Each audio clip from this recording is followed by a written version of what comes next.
Vi ste prvo knjigo o slovenskih vladah napisali že leta 1990. Ta je šla, ta, ki je veliko bolj obsežna, z veliko več podrobnostmi, bolj globoka, je išla 35 let kasneje. Moje vprašanje je, kaj je bil motiv za izdajo te knjige in kako se je vaš pogled na slovenske socialistične vlade v teh 35 letih spremenil? Jih zdaj cenite bolj ali manj, kot takrat, ko ste pisali prvo knjigo?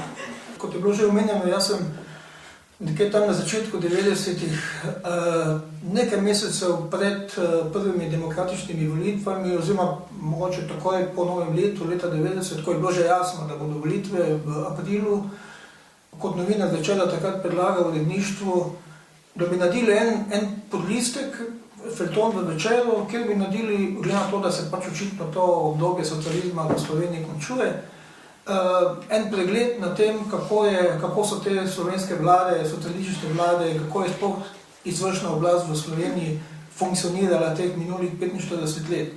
Jaz moram priznati, da sem potem na to knjigo čez čas kar pozabil. In pred 2 letoma, mislim, da je bilo predlani, se enkrat sprehajam zvečer z psom tam čez Mariborsko tržnico, zvečer srečam Toneta Patliča in se začnemo pogovarjati in on pravi, ti, veš kaj je ta tista tvoja knjiga, mi je pa zelo prav prišla, veš, ko sem daj kaj pisal.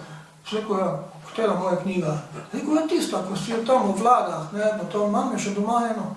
Rekel, samo le zdaj imaš čas, da si šel v penzijo, zakaj ne bi to malo razširil, to se da toliko zanimivega še o tem napisati.